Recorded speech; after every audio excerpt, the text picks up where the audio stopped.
Playing fast is so fun, and it's impressive, and it makes you sound like a pro. But if you don't play accurately, if you don't stay in control while you're playing, you're gonna sound like a disaster. So how do you develop speed at the piano while staying in control? I've got some exercises that are really gonna help with this, and I've got some points to go along with each exercise to help you learn to play fast while being in control. The third one is my absolute favorite, but these are all going to be very helpful for you. So before we begin, the first thing you need to know is that you have to start slow.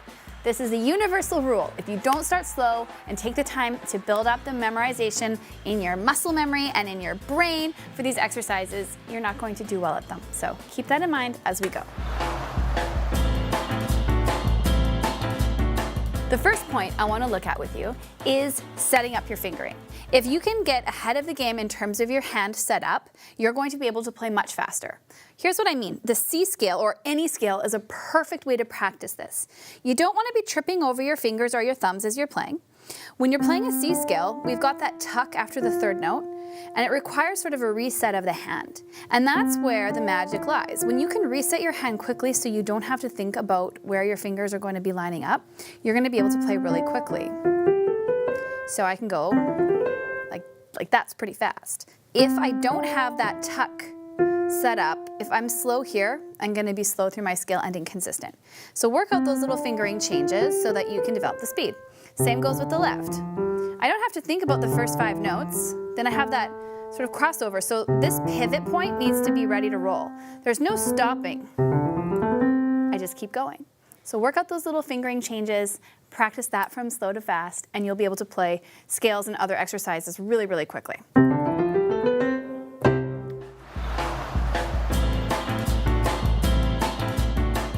Next, we want to look at your wrist and finding the strong beat to help you maintain speed and control without getting tired or fatigued. So let's look at a really popular hand-in exercise. If you've been playing the piano, you've probably come across an exercise similar to this, and it ties in our previous point of setting up the fingers as well, so this is great. I'm going to start on C. I'm going to go the span of an interval of a sixth. So I'm going to go from my first finger to my 5th finger, which is a sixth, and then I'm going to rotate to the 4, 5, 3, 5, 2, 5, and then I'm going to reset because when I did the 6th, my thumb kind of came back here to hover. Now it's on D, and I'm going to stretch up and repeat the pattern like that as far as I want to go. So the trick here is all in the wrist. If I keep a lovely little rotation in the wrist, see how I'm kind of tipping back and forth? It takes the energy and some of the effort out of the fingers, so you're not going to get tired. 1 and 2 and 3 and 4 and 1 and 2 and 3 and 4 and 1 and 2 and 3 and 4, and focusing on that strong beat, the 1, gives me a point to focus on. That's where I'm headed next. So it keeps you moving without losing your consistency. If you're playing crazy rhythms, if you're not staying on the beat, right, you're out of control and it's not going to sound good. You want to sound pro when you're doing this. So use a metronome. I'm going to tap so I can just show you. 1 and 2 and 3 and 4 and 1 and 2 and 3 and 4 and 1 and 2 and 3 and like that.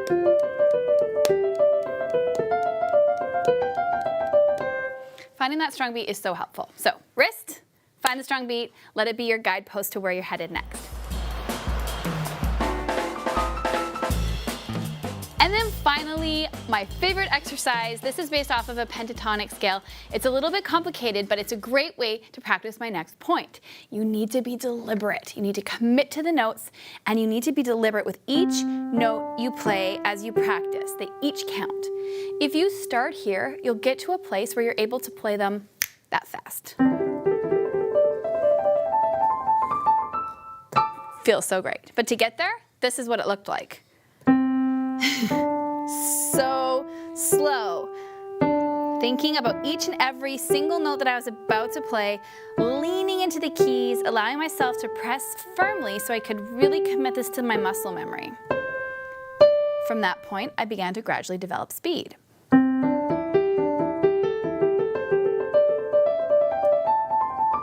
It took me weeks and weeks to get this, by the way. So if you want to practice this one at home, it's based off the pentatonic scale. You got a C, a D, an E, a G, and an A. Those are the only notes we're going to be playing. I'm going to go 1, 2, 3, 5, because I'm playing 5 notes at a time. Then my thumb is going to go where my second finger was. I'm gonna repeat the notes I've already played and add one to the top. And I'm just gonna keep sort of juggling them that way until I get back to where I started. So my fingering is 1, 2, 3, 5, 1, 2, 4, 5, 1, 2, 3, 5, 1, 2, 4, 5, 1, 2. You could do 2 or 3 here. 1, 2 or 3, 4, 5, and then 1, 2, 3, 5. So once you get that,